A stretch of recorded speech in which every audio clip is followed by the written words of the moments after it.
We're live. Hello, everyone. Welcome. That was an exhausting race. All in all, today has been a very exhausting day. We had a pretty scary family emergency earlier, so yeah, almost missed the start of the race. But yeah, I mean, what a race! Hello, everyone. First and foremost, Retty, good to see you, Retty. Jonas, CM Punk, Kenny, Testicles 45, love it. Oh no, it's Tentacles. Ha! Brilliant.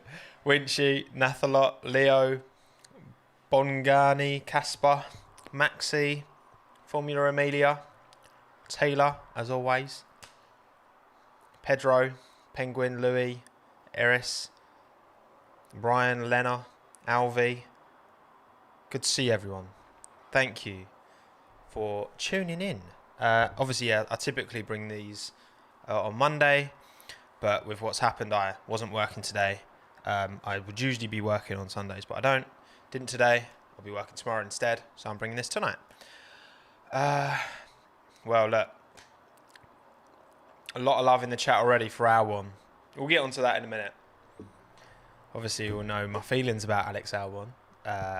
So yeah, that was a happy end to what was an incredibly stressful race from my point of view. But anyway, let's jump into the results of the Tuscan Grand Prix. Of course, Lewis Bottas P1, P2 at the top. Alex Albon P3, Daniel Ricciardo P4, Sergio Perez P5, Norris 6, Kvyat 7, 8 Leclerc, 9 Raikkonen, 10 Vettel. And my driver of the day, and again, look, I've got to give it to Alex, haven't I? Come on. Yes, I'm biased. Yes, call me biased all you like. He had a great race, all right? All things told, yes, he had poor starts. We'll get onto that in a minute. But his overtakes were absolute mustard. They were decent. And my L of the day, it was difficult because there were a lot of incidents.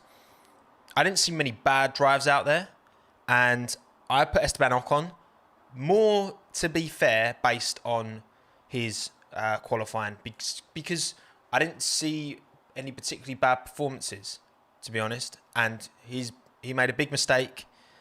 When you look at Daniel, could have was up there potentially for a podium. Ocon was never really that close. I've gone for Ocon, so listen, I've got to put someone there. I'm sorry, Esteban. It's nothing personal, mate.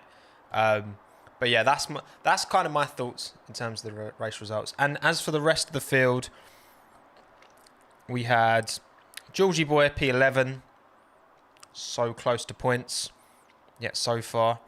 Romain Grosjean P12, and then everyone else DNF'd. So only 12 finishers in the whole race.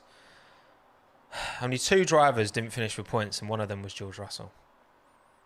What more can that lad do?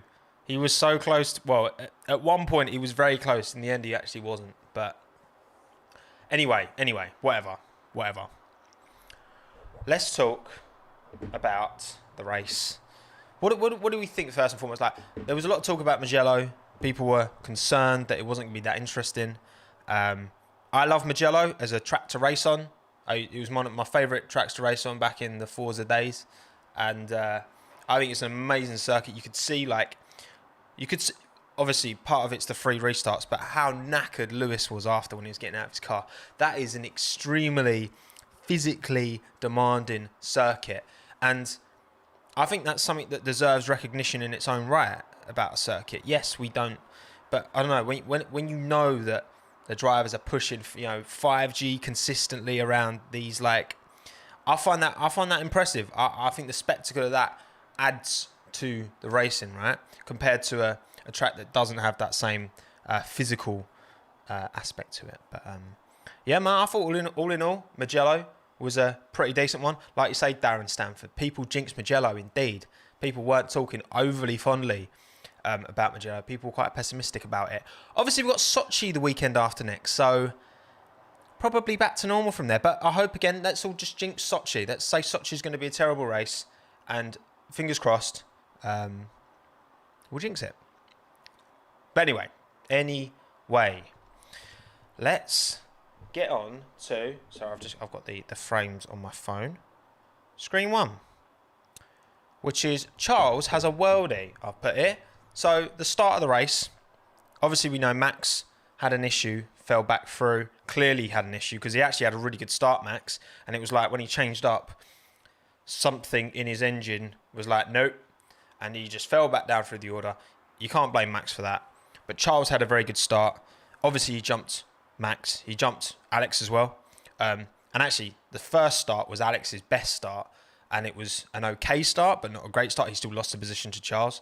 But yeah, Charles, honestly, like this, just generally, the way Charles is able to drag that car, kicking and screaming. You look at the deficit, I'm not being funny, you look at the deficit between Charles and Sebastian at the moment. Now, I completely agree and believe that Charles is getting prioritised in terms of strategy at Ferrari, and in terms of parts, probably. But of course he is, because he's their future. Why would Ferrari... Like, of course they're going to prioritise Charles, right? I think that's a completely justifiable decision. Like, you might not like it, but I understand why they do it. But also, Charles, as much as that car is twitchy and it is dodgy, and both of them have had incidents, Charles is a lot more confident both in the car and in himself at the moment than I think Sebastian clearly is, because Charles was right up there in quali. Yeah, he got a bit lucky with the Ocon incident, which maybe he wouldn't have finished as high as P5 in qualifying, but you don't know. Maybe like Lewis couldn't improve on his quick lap. Max didn't improve either, so maybe the drivers behind him wouldn't have improved either. But yeah, Charles had a great start. It's such a shame. It's such a shame that it didn't work out for Charles, because he did a cracking job at the start, and honestly, he dragged that car kicking and screaming. But yeah, I thought he deserved a bit of recognition at the start. Obviously, there was various good starts around the field, but obviously because he was at the front, I think Charles deserves a shout out. Now, punts galore. Well, again, we had loads of drivers: Carlos, Sebastian, Max, obviously put him out of the race. Gasly put him out of the race. I've looked back and I can't see anyone who's clearly at fault. A few of it, so where you had Pierre, there was a sandwich that went on at some point where Pierre was in the middle. And again, when you've got 3 cars wide, it's very difficult to attribute blame, because the person on the far right and the person on the far left can't see the person on the other side, and the person in the middle is just kind of stuck, hoping that they're given space, and when they're not, then things end like that. I feel like generally this year the starts of the races have been pretty clean. There hasn't been too many first lap incidents compared to previous seasons. Maybe I'm just, but I don't know. I feel that's a thing. But yeah, that wasn't the case this year. Carlos got caught in it as well. Gutting for him, because actually Carlos had actually shout out Carlos Sainz. His start was unreal. But again, he got caught in it. I think battling with Stroll, just a tiny little tap, boom, out. So listen, obviously it made for the spectacle that was this race. It's obviously a shame to see, because Valtteri very much suffered because of it, because Valtteri had a unreal... Well, how much of it was Valtteri having a good start or Lewis having a bad start? Valtteri capitalised, but he wasn't able to... he didn't get the benefit from that capitalisation, did he? Going into it. So it was a shame to see. But again, like, shout out Charles. Punts galore. In terms of blame, again, it's very difficult, I feel, to apply any particular blame to any one driver. But anyway, even more punts. So obviously, that happened. The race got yellow flagged. Safety car. Not red flagged. Yellow flag. Safety car. And Valtteri did exactly what he should do in that instance, which is wait until he gets close to the start-finish line as possible and then gun it. Because if he starts too early, Lewis will get a slipstream. Boom. You get that, right? Now, because you look at a lot of circuits, and it's like Silverstone. When you go through that final corner, the start-finish line is right there. There's not a run to it. So, but at Mugello is very different. There's quite a long run to the start-finish line. So Bottas was well within his rights. Unfortunately, for numerous reasons, I think One being that this is a track that a lot of the drivers haven't even raced at ever. But also just a lack of, even the ones that have, a lack of experience of driving Formula One cars at Mugello, combined with, again, that characteristic of having a long run up to the line, is scary. It was a very scary accident. You look at the onboard of Giovinazzi, he's the scariest one, because the car in front of him just swerves to the left, and then there's just a Haas right there. Magnussen, I think, and just no chance. So scary. I think maybe this is one of those instances now that something's happened, F1 are maybe likely to look into it and, okay, say, for example, there's a circuit like Mugello, I don't know if there is off the top of my head, with a long run to the start-finish line. Maybe there should be a special, I don't know, the driver needs to punt it within a certain line that's after the final corner, if you get what I mean. Just to mitigate that kind of thing. Because, again, the reason that happened was because of the slipstream power. So, scary crash. But fortunately, everyone walked away okay. Roman wasn't too happy on the radio, which you can understand. I mean, it was a very, very dodgy shunt. And it happened before Valtteri had even planted his foot. That was the mad thing. It happened literally just... I feel like the first contact happened just before Valtteri went for it. And... again, Valtteri got swarmed, but he still might have had a chance to... Well, I think no, because Lewis got past him, didn't he? Yeah, Lewis got past him. Scary times. But, again, bring on... Halo, man. Halo was a fantastic... Like, people complained and people didn't like the aesthetic of the Halo at the start. I didn't like the aesthetic of the Halo at the start, but like anything, like any change, you warm to it. And in an instance like that, again, you don't know for sure how much of a difference that made, but the peace of mind that comes with having a Halo, happy days.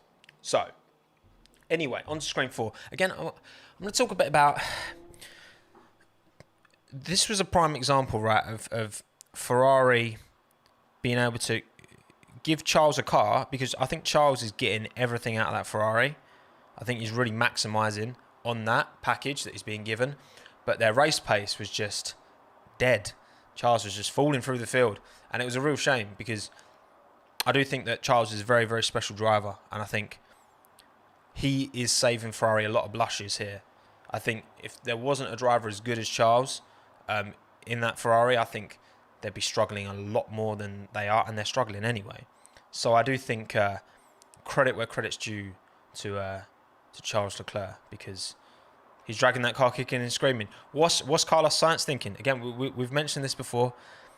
Of course, he's going to Ferrari next year. Look, I think next year is going to be a bit of a write-off for Ferrari. 2022, they've got to consolidate. They've got to make sure that they're bringing an absolute worldie of a car to 2022. But I think a lot of teams will be. So I am very excited to see the new regulations. I will be honest, very excited. I still think Mercedes will be out front, but give it 3-4 years of the new regulations, and I think we'll be in a very, very good position for the sport. But yeah, there you go. Anyway, Danny Rick on fire. Shout out Daniel Ricciardo. Yes, I put Alex Albon as my driver of the day. Is that partly because he's my favourite driver? Sure. Who's my second favourite driver? Daniel Ricciardo. When Alex passed Danny for third place, part of me was ecstatic, and part of me was like, why did it have to be at the expense of Daniel Ricciardo? Because I love Daniel. Daniel is absolutely killing it this year in that Renault. Honestly, I think he's extracting everything out of that package that he possibly can. He's an unreal driver, Daniel Ricciardo. I do 100% say if Danny was in a top car, if he was in a Mercedes alongside Lewis Hamilton, he would be pushing Lewis much more than Valtteri is. I think give him the hardware, he could win a World Drivers' title. 100%. Peak of his career, Daniel Ricciardo. Is different gravy. And look, he didn't really put a foot wrong this race, did he? He didn't really make any mistake as far as I'm aware. Alex, if it wasn't for the... Because you had... I remember before the final red flag, you had Daniel Ricciardo, Lance Stroll, No, it was Lance Stroll, Daniel Ricciardo, and then Alex Albon at one point anyway. And Alex was catching Daniel, but Daniel was catching Lance. That was looking to be a really tasty little battle, actually. I was really excited to see how that panned out. Unfortunately, that was kind of taken away from us when Lance had his off. But yeah, man, I don't think there's much more Daniel Ricciardo can be doing right now. I think McLaren will be very, very, very happy because he's performing. He's getting performances out of that Renault. And I think the McLaren is the better package. So I think McLaren could be in for a very exciting year next year. I think McLaren, if I had to put my money down now on a third place constructors, I'd say McLaren, 100%. They will have a great package. Another year of Andreas Seidel, genius, and Daniel Ricciardo, one of the best out there. Lando Norris, got P6 today. They're very excited times for McLaren going forward. But yeah, all in all, again, it was a shame that it was at the expense of Daniel Ricciardo that Alex got his podium. I would have loved it if, I mean, geez, there was a stage when, well, Daniel went past Bottas on the final restart because Daniel had a sick restart, but there was no point in him fighting it. That's what Brundle said that on the comms. He was like, there's no point in fighting it because that Mercedes package is just so much quicker. If you had him in a car as good, Danny would be smashing it. But anyway, 3 red flags. Now, I want to shout out Lance Stroll because Lance Stroll actually had a very, very, very good race. He was running P3 for a significant portion of it. It would have been, between him, Daniel, and Lando and Alex for that final podium position. And that's a scary shunt, man. And it wasn't his fault. Like, look, you could say, we shouldn't have been riding the curbs, blah, blah, blah. But then Mercedes ride the curbs all the fucking time and get away with it most of the time. But yeah, that was a big blowout. I don't know if that was just a slow puncher or if he just, I don't know. But that just went. That scary accident. But Lance Stroll was on it, better than Sergio all weekend. Yes, he did have some, which I only found out yesterday, he did have some updated parts that Sergio didn't have. Do I believe that those updated parts made a whole lot of difference to why? Do I think they're the reason that Stroll did better than Perez? No, I think Stroll's had not the measure of Perez, but he's been on par, if not slightly better than Sergio all year. Like, overall, I think for sure. Obviously, do I think Lance Stroll's a better driver than Sergio Perez? No. But at the start of this year, he's definitely kept him very, very honest. And yeah, I think Stroll deserves a little bit of credit. It was a shame for him that things ended the way they did. Because again, it wasn't his fault. You think first, he's just bottled it under the pressure. But no, it was just it was a very unfortunate accident for him. But anyway, shout out Lancey boy. But yeah, Bottas loses his chance. Obviously, yes, we get that third red flag after the Stroll incident. Bottas had the better side of the grid, starting second. That was his chance to get past Lewis. And instead, Daniel gets past him, which, if I'm honest, I kind of did see coming slightly, just because Daniel has very good starts. And I don't know, just Bottas, it was a great opportunity for him to really, stamp his authority on this title fight.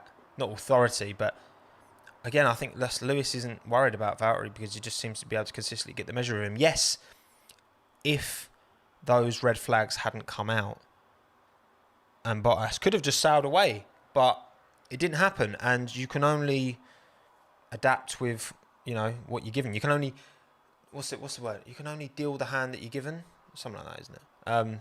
But yeah, it's a shame. I mean, Valtteri had a solid race. But yeah, he missed the opportunity. In qualifying, he was only fractionally behind Lewis, which does happen. I think on one lap pace, Valtteri Bottas is very good because he's pretty consistently very close to Lewis. But he very rarely beats Lewis. And sometimes there is a bit of a gap. But all in all, 1 lap pace, I think Bottas is decent. Very decent. But just in racecraft just isn't quite there. And just that will to win, that Nico Rosberg had. He got in Lewis's head when he won that 2016 title. He was prepared to put his car in a position where, Lewis, if you don't pull out, we're going to have an accident. But Sometimes it's the mind games. That's what it takes. But yeah. Oh yes, and I have put thank you for everyone keeping up with my whole. Yes, I put 3 red flags when there was 2. 3. I should have put 3 starts. That's what I meant when I wrote 3. I'm very tired. Okay, I apologise. But anyway, on to Georgie boy. Oh, George. Kimi Räikkönen had that 5-second penalty. It's the restart. The restart did him. He was 9th. And he had more pace than Vettel. And then the restart did him. I haven't seen the replay, but apparently he just had a pretty poor restart. Gutted for him. Because he deserves it. Look, George has been getting everything out of that Williams. He was so unlucky. I was really like, as soon as Alex got that P3, I was like, okay, cool. Yes, amazing. Now, please, George, please keep it within 5 seconds of Kimi / past Vettel. And you could see they followed him for a couple laps, so you could see he was pushing. On the radio, he was like, I'm literally driving the socks off this thing. And a couple of times he just went onto the just wasn't quite there. But Russell's impressing. He's 30-0 against teammates. Yes, you could question the caliber of his teammates. But all in all, like, he's still delivered consistently, and I think George Russell is different gravy. Sports Sickness, thank you for the $5, mate. Rip my boy George Russell. Him and the team deserve these points. My sickness goes out to them. Sports Sickness, indeed. I know what you mean. It would have been amazing to see. I would have been so gassed for George. It was a shame. But, to be fair, what I am quite happy about is that both Ferraris were in the points. Genuinely, because I felt really bad that this could be a really embarrassing result for Ferrari. It wasn't a great result, but it wasn't a terrible one. It wasn't as bad as it could have been. Both cars in the points. Is that partly because only 12 finished? Probably, if I'm honest. I think Charles would have gotten the points, squeezed in the points anyway. I think Seb would have struggled because he just hasn't had the pace to fight anywhere near the midfield at all. But yeah, I'm happy that we saw both burgundy Ferraris. Which, shout out, Burgundy was nice. Didn't really like the yellow 1000 on the side. I know it matches the Ferrari yellow. That kind of made it look a bit cheap, if you ask me. But anyway. Kenneth Almazan, any comments about Kvyat? I wasn't planning on, but actually, yeah, fair play. Kvyat P7. Had quite a quiet race in terms of, like, we didn't really see much of him on screen, but P7, Pierre obviously got punted out early doors. Kvyat had a okay qualifying. I think it was P12 in qualifying. And P7 brought it home. Solid points. I think the fact that Pierre was out, AlphaTauri really do need Kvyat to pick up points. And he did. Because I do think that it's Ferrari and AlphaTauri for that 6th, 7th place in the Constructors. Or was that 7th, 8th? So I'm thinking Constructors. I'm thinking obviously Mercedes, Red Bull, then McLaren. McLaren. Oh, it's tricky. It's so tricky. I'm gonna say McLaren, Renault, Racing Point. Then, yeah, okay. So it's 6th, 7th, Ferrari and AlphaTauri, because then Haas, Williams, and Alfa Romeo are clearly not going to get there. Yeah. Who's going to get 6th, 7th? Who's going to get 6th? Or who's going to finish higher? AlphaTauri or Ferrari? Type AlphaTauri if you think AlphaTauri. Type Ferrari if you think Ferrari. Adia, what's about Checo's pace? Yeah, Checo had a funny race because his pace was quite poor towards the start, I feel, but it was all right in the end, and he ended up, P5, wasn't he, Sergio? So that's like solid points. Would have been a lot better if Stroll would have finished, though. Again, Racing Point could have been big points haul for them. AlphaTauri, oh, everyone's saying Alpha. I put RP and Renault in the wrong order. Well, listen, Daniel Ricciardo, that's what I'm saying. Daniel Ricciardo. I'm saying Renault might nick Racing Point by the end. By the way, I'm talking about by the end of the year. Everyone's saying AlphaTauri. Pretty much everyone is saying AlphaTauri. Mad. But anyway. Ferrari because Leclerc. Yeah, that's I think Ferrari, like Leclerc has got the ability. Especially, it's funny because we used to be, high downforce tracks actually suit Ferrari now because they've got a terrible power unit. But anyway, let's talk about Alex Albon. Okay. You can imagine like my reaction like when he passed Daniel. Yes, I love Daniel, but Alex is my number one. I was so happy, but I didn't celebrate. I didn't probably celebrate until I saw him cross that finish line. Oh yes, as an Alex Albon fan, I am chuffed. I do feel that there has been a definite improvement overall from Alex in that car, in terms of his pace, for sure. Still way off Max, absolutely, but I don't think you can expect him to be within, any more than 2-3 tenths of Max Verstappen, because Max Verstappen's a once in a generation talent, and that car is just, he's been at that team for long enough now to get a car that works for him. Doesn't have that rear instability that Pierre struggled with, that Alex struggled with. And I feel that I also feel that if Red Bull had given Gasly the time, Gasly would have come good eventually. The thing is, and again, I think this is, Alex gets some stick, okay, but Alex gets nowhere near as much stick as Pierre did when Pierre was in Red Bull. And in hindsight, and I think I gave Pierre some stick. Like, I wasn't even on Twitter at the time. I wasn't even on F1 Twitter at the time. So, but just personally, I was like, oh, yeah, I don't think like Pierre must not be good enough. But the benefit of hindsight and knowing that, okay, for this to happen to two drivers, there must be something. There must be something up there with the car.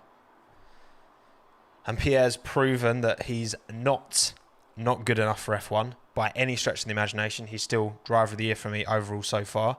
But Alex, I feel like he's getting there. And his pace was all right in this race. Because, again, I think I would, what I'd like to see, I would genuinely be interested to see a race, because I don't think we've had that at all this year, that starts with, well, first of all, Alex qualifies in P4, because that hasn't happened often enough. But, again, his one lap pace, I think he's getting there. And I'd like to see, without Alex having to fight for, because it feels like every single time Alex, it makes it difficult for himself, but he does most of the time pull off moves. Alex's overtakes with today, I don't care what anyone says, were fucking sick. That move on Sergio Perez was ridiculous. And the one on Daniel Ricciardo, who's one of the most difficult people to overtake at the end for P3. No, I'm sorry. They were top quality. Okay, Alex knows how to overtake. The times where it's come up, again, we talk about the Kevin Magnussen at Silverstone. I said I think Alex shouldn't have bothered going for that move. Be patient, wait for your time. I think that was probably the biggest dodgy accident he's had. Also, he cut off Grosjean last weekend. But again, you can cherry pick for every single driver, right? Incidents. I think he's coming good, and he still needs to get his one lap pace there. But I'd love to see, without having to fight through traffic, how far behind Max he would be. Because 100%, Max is of course Max is faster. Max is at least 4 tenths faster than Alex, I think, around a track like Mugello. But obviously, I'm chuffed for him. I hope he can now kick on. I think Alex doing well benefits everyone, because then Alex does well in Red Bull. Then Pierre doesn't go back to Red Bull, because I don't think that's a good move for Pierre. For him, for his sake, I think that's a really bad move for him. I think he needs to consolidate AlphaTauri and then get out of that family. Wait for another opportunity to come up at a Renault, at a Mercedes. He deserves to be up there. But Red Bull, I think that is way too dangerous and way too risky. Because if that does happen again, which we don't know, I'm saying Pierre, Pierre's impressed me more than anyone else this year. But I don't know. He could still go back to Red Bull and still struggle. That's very conceivable because, again, you look at Charles, the gap between him and Sebastian. You look at Max and Alex. You look at the gap between even Pierre and Daniel. You look at the gap between loads of drivers. Confidence is such a big thing. And driving style and all that. And again, we don't know what goes on behind the scenes. But for there to be such a gap, you know, you look at Sebastian Vettel. Quality. Obviously, quality driver. Obviously. But he's so far behind Charles because he hasn't got the confidence. And yes, there's probably other factors involved. But a big part of that for me, 100%, has to be confidence. But anyway. Alex, listen. He hasn't always smashed it this year, but he deserves a lot of credit for this result. And yes, a lot of people are upset that he beat Daniel to that P3. We all want to see Daniel on the podium, of course, but you can't criticise Alex just because he beat the driver that everyone wants to see on the podium. You know what I mean? Like, Alex merited that result today. He's in a better car ultimately than the Renault, and that extra pace that the Red Bull had was proven towards the end. And listen, people criticise Alex not getting everything out of the car that he's got underneath him. Well, I think he did today. Yes, the starts weren't great, but Max's starts haven't been great either. I do think that's of course it's partly a driver problem, but that Red Bull consistently, for both drivers to struggle to get off the line, again, no smoke without fire. We don't know if that car has a particular issue getting away, but the fact that both drivers have struggled with it, I wouldn't be surprised. But anyway, man, props to Alex. I hope he cracks on now. Looking for, I think if Alex gets consistent P5 and higher the rest of this year, then he's keeping that seat. If not, then I think Sergio Perez would be a good shout, if I'm honest. Because to be fair, I do think if Alex can't consistently put that car top 5 for the last kind of 6-7 races, then I do think Red Bull will seriously consider elsewhere. And as much as I'd be gutted, I would understand. Because, again, Red Bull have just got to maximise. And they know that Max is their number one. And he will be going forward. But anyway, briefly touched on Mercedes. Obviously, Mercedes doing Mercedes things again. Crazy race, but Mercedes won too. And never looked in doubt, really, apart from when Ricciardo got Bottas at the end. Albon was catching Bottas at one stage, but then we found out that was only because Bottas was holding off so that he could get fastest lap. And I can't remember who got fastest lap in the end, actually. I can't remember. I know Bottas did. Once I don't know if Lewis took it from him, but regardless, them cars are a joke, man. Credit to Mercedes. They're working in the same regulations as everyone else, yet and most McLaren, Racing Point, Renault, AlphaTauri, even Red Bull. Red Bull's closer to the midfield than they are to Mercedes. You know what I mean? Like, they have, all those teams are really close within, like, in qualifying, within literally, 0.2 of a second, you go from like P5 to being knocked out in Q1. And Mercedes are just a second quicker than everyone else. Credit where credit's due. I know it's boring. I know it's dull. I know we all want to see more, like we did last weekend where they have to try and fight through the pack and struggle. But Mercedes doing Mercedes things, man. And again, I think you've got to give them credit. And then Sochi next weekend. Obviously, well, no race next weekend. Weekend after next, we're in Russia for Sochi. Not a typically exciting race, but typically a race that Valtteri does very well in. So hopefully he takes the fight to Lewis from Sochi onwards. I know we've said this pretty much every race, but Valtteri, the longer he doesn't beat Lewis, the longer he doesn't properly challenge Lewis on track, the easier this is going to be for Lewis to close out a title. And listen, who would I rather see win the title? Lewis. For me, I love Lewis. I think Lewis I think he's incredible for the sport. I think he's been an amazing character over the years, and I think he's one of the best to ever do it. 100%. That's my opinion. Agree? Disagree? You're entitled to your opinion as much as I am mine. I do want Lewis to win the title, but I would rather it be tight than guaranteed Lewis win the title. You know what I mean? Because I want the entertainment at the top. And as much as, you know, the entertainment that the midfield are giving us is very interesting, it would be so much more exhilarating if that was for race wins, not just for P3s, P4s, P5s. You know what I mean? So I think that's fair from my point of view. And yeah, that was pretty much the race, wasn't it? That was pretty much the race. So let's jump back to the results, which is this one. Boom. And now I'm going to have a little look in the comments. So if you want me to, and I'll pick random ones to answer, and then go from there.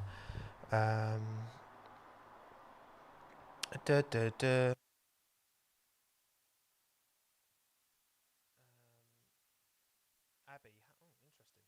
Okay, I'll address this one. Hamilton is no longer a proper sportsman. He's become a massive celebrity, a rapper, and a fake activist. He is no longer the person he was at McLaren. Well, first of all, of course he's not the person he was at McLaren. He's 35, and when he was at McLaren, he was in his like he was from a kid to his early 20s. So of course he's changed as a person. Proper sportsman. What does that mean? I feel like I don't know. I feel like a lot of people expect, if you're a professional, whatever, you're a professional footballer, some people don't like seeing the other sides to these people.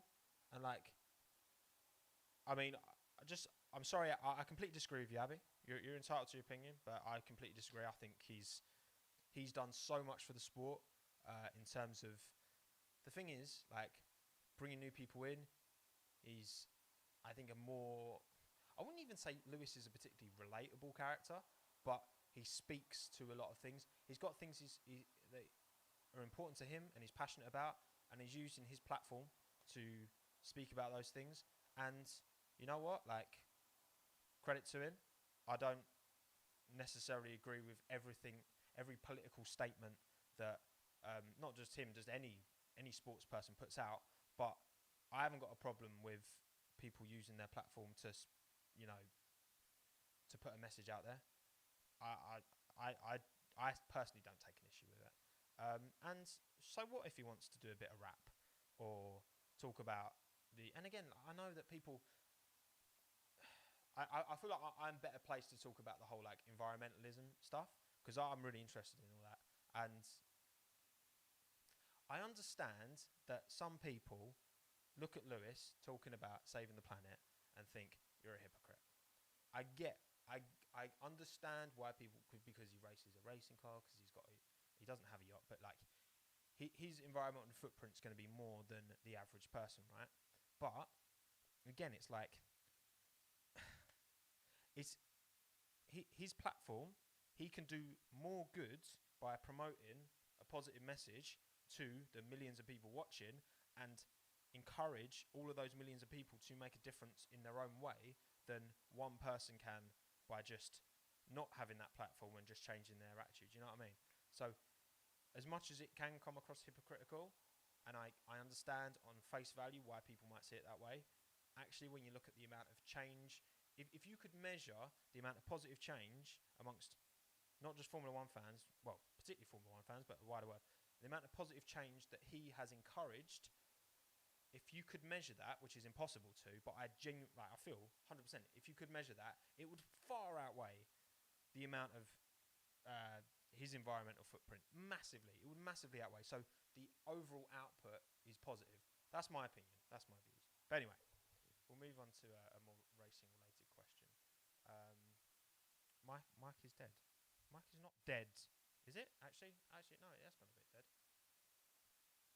Burp, burp, burp.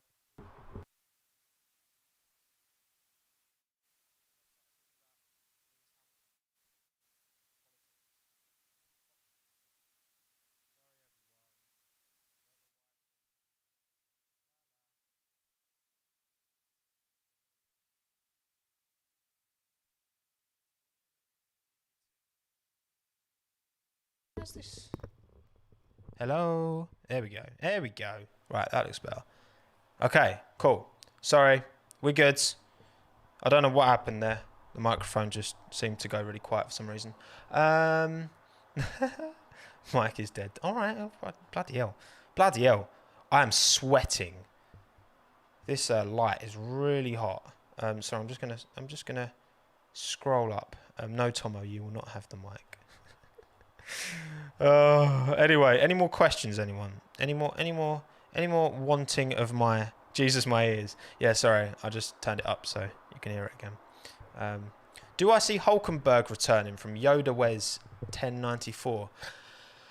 Yeah, I think he will.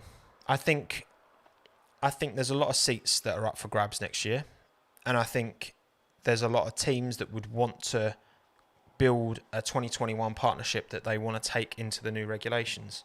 I think Grosjean, Magnussen, both at risk. Giovinazzi, massively at risk. Kvyat, definitely at risk. Raikkonen, possibly retiring. Even though his performances have been very good. I don't know. How much longer will Kimi carry on? Impossible to say. But yeah. Hugh in for Giovinazzi. Again, it's difficult. You've got Ferrari Academy prospects left, right and centre. Schwartzman's had a struggle, actually. Not for any fault of his own. He had a DNF, didn't he? In the feature race, I think it was. But he's still quality.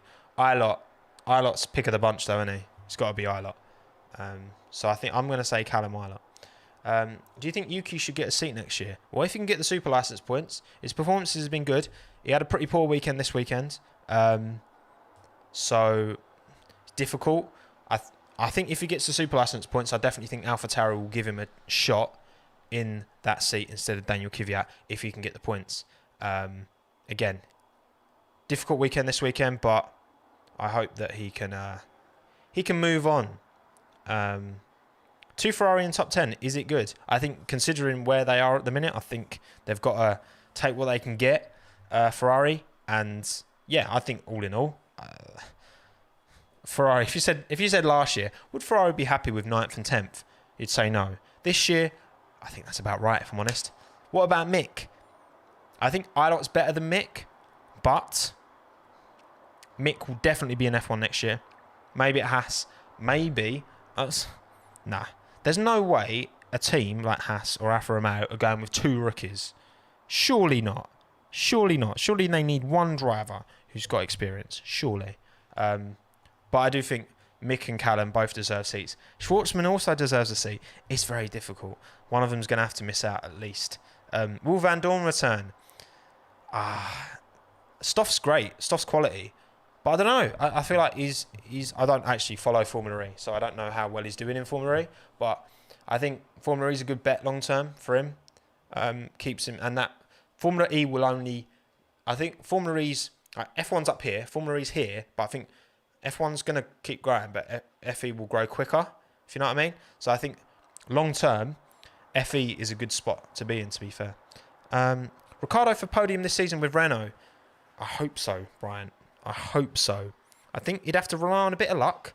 I think if we see a race this year where both Lewis and Valtteri get taken out, then definitely I think Ricciardo will be one of those drivers who will capitalise.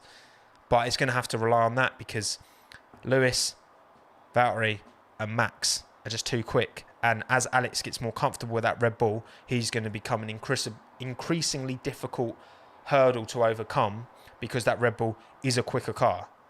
Again, like I've said it before, the Red Bull Mercedes ceiling is here. And to get to that ceiling, not easy, but relatively easy. Like Lewis can consistently get to the ceiling. Valtteri is just about here. Red Bull ceiling is about here. And Max can get to that ceiling quite consistently. But for Gasly and Albon, it's very hard for them to get to that ceiling. And then everyone else is like down here. No, everyone else is like there. You know, I know what I'm trying to say. I'm just waffling now. F1 needs more teams. Yes, Darren, I agree. And hopefully the 2022 regulations make it a bit more enticing. I'm thinking Hyundai F1 team. Hyundai, right? I look at Hyundai. They're a huge automotive manufacturer, right? They've got a bit of a PR issue. Not PR issue, but Hyundai's, especially, I don't know about in other countries, but in the UK, they're still seen as shitboxes, to be honest, because they used to be terrible cars. Now they're very good. Same with Kias. Okay, Kia Formula One team. I feel like brands like that would really benefit from being in Formula One. But I know Hyundai, they've got presence in rally. They've got their like N line, sports line. I feel like a brand like that would be perfect to come into Formula One and be like, take us seriously and give it 10 years. And I think they could really change their brand perception around, because that's a lot of it. That's why Renault are doing the Alpine thing. Obviously, Alpine already exists, but they want to relaunch it. And so F1's a perfect platform. And, you know, you would expect now that they're doing that, that's a sign that Alpine are going to start putting cars out they released a car in 2017, didn't they? The A110. But you'd expect that that's what they're going to be doing going forward. But anyway, Prema in F1 2022. To be honest, I don't see, Freddie, any of the F2 teams making the jump. I still think that the only teams who are likely to come into Formula One will be manufacturers, because it's still expensive. I'd love to see it, but I question it. Tesla should be in Formula E, surely. Maybe all the other brands are like, no Tesla allowed, because Tesla are donning it at the minute. Tesco F1 team. Yes, Winchy, love it. Volvo would be a good shout, actually, because Volvo are from Gotten. Volvo are Chinese owned now, I believe, by Geely, I think, own them. Geely. And yeah, I think Volvo is, again, a brand that isn't necessarily... Because we've got to remember, again, at least in the UK, go back like 10 years, Mercedes, I feel, was like an old man brand. I mean, it wasn't a cool automotive brand. I feel like BMW is probably the coolest of the big German the big German three. You know what I mean? No offense, Porsche. But now, like, every drug dealer has a A-class Mercedes. You know what I mean? Like, literally. So yeah, there you go. Did Lando perform well today, Trafford? Yes, he did actually. Lando kind of under the radar. He had a poor quali, P11, but made up 5 positions in the race. That's always a good thing. So I think Lando deserves a lot of credit. Put in a very nice little performance today. So yeah, credit where credit's due to Lando. He's still P4 in the drivers. Hang on, I think he is. Hang on, let me just check. Standings, driver standings. I think he's still got about a 2-point buffer to Alex.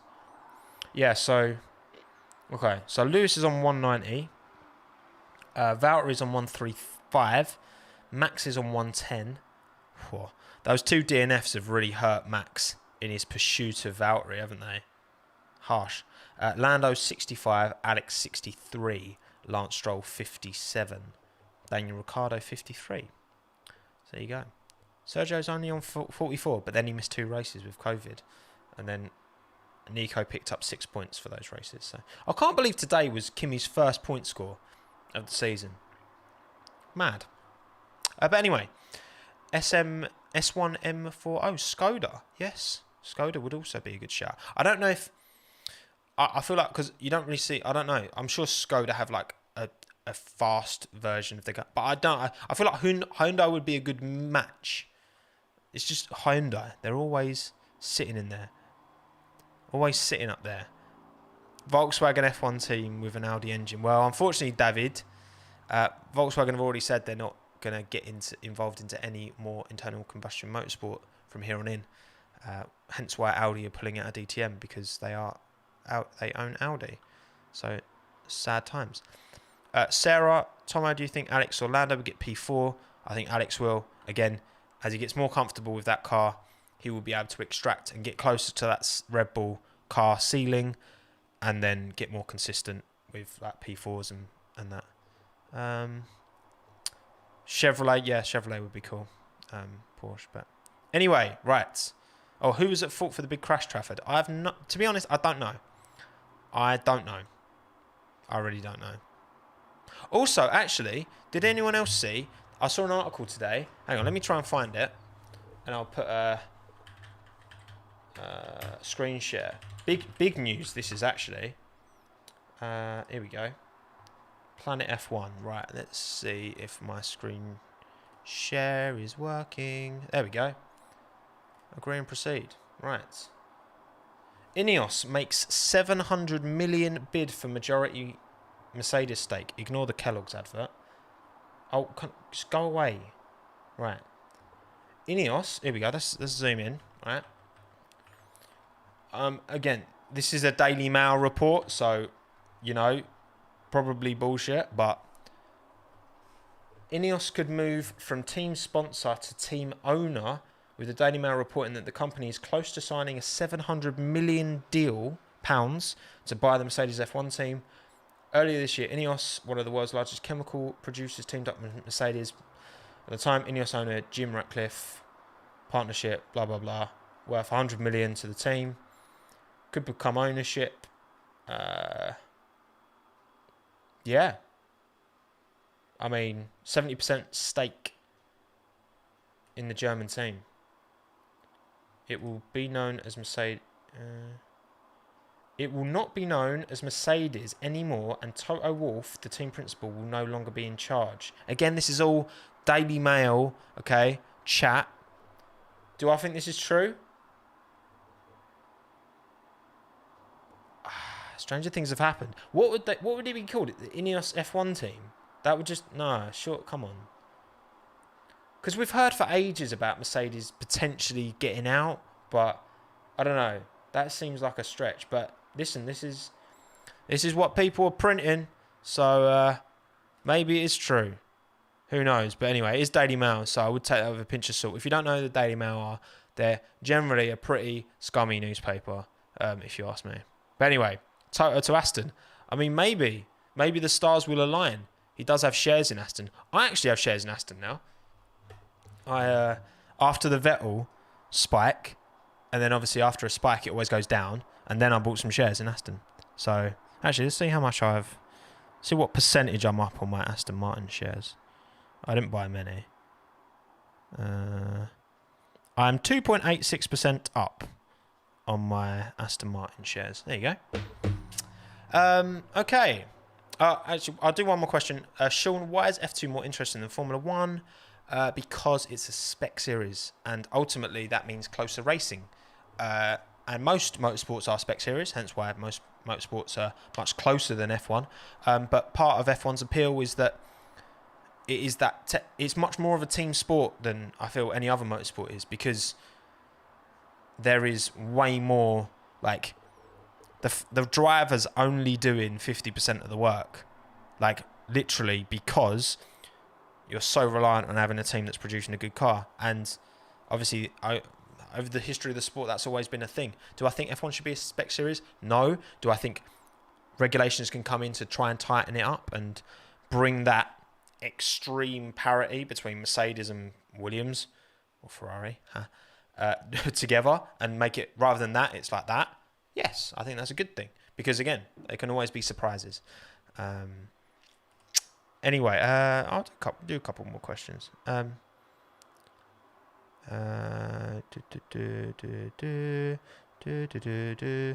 P2 in constructors with Red Bull's bad reliability?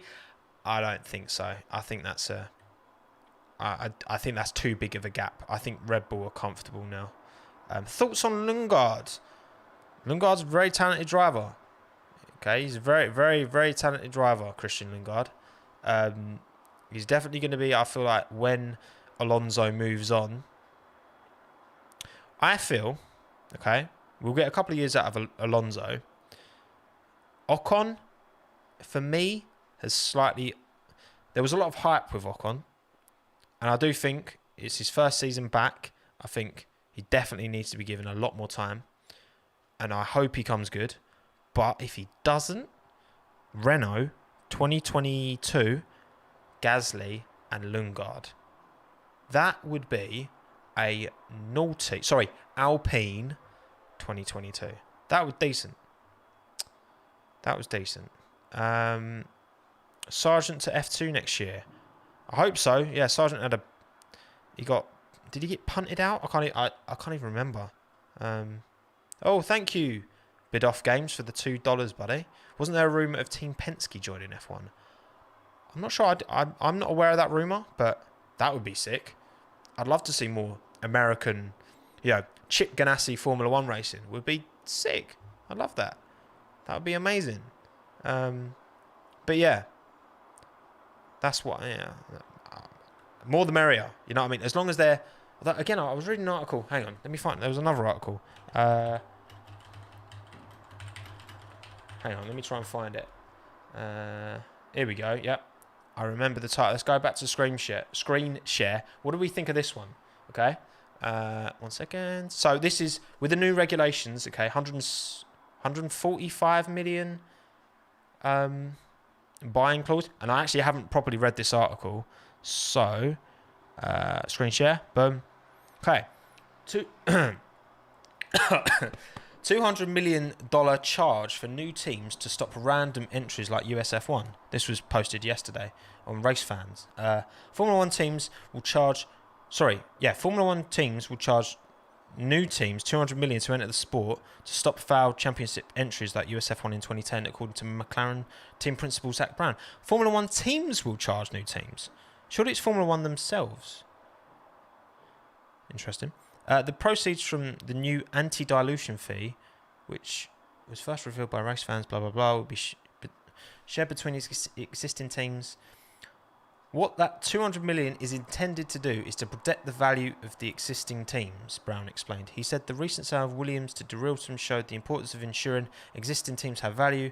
As reported on the Williams sale, that's less expensive and you get a lot more for your money that you start a new team. I mean, I don't really understand this, to be honest. I think I'm just too tired. It's just like words. I'm just like, what? So yeah, that's another article. If you're interested, look it up. But anyway, probably nonsense, right? I'm gonna finish up now because we've been going for almost an hour. So thank you everyone for watching. I do appreciate you taking the time. This was my race recap from the Grand Prix. No race next weekend, but we will be back the weekend after that for Sochi, which should be really, really good, shouldn't it? Because Sochi always delivers, doesn't it? It doesn't. But fingers crossed. Fingers crossed. It's a good race. So thank you everyone for watching. Hope you all have a lovely evening. Might jump on some Fall Guys on Twitch later if anyone's interested. Maybe. I am very tired. But then last time I played, I won 2 in a row when I was really tired. So there you go. So thank you everyone. Take care. Have a lovely evening. Be good. It was a good race. And I will see you, probably new video on Wednesday, maybe Thursday. So see you then for that one. Bye everyone. Bye. Have a great time. Bye.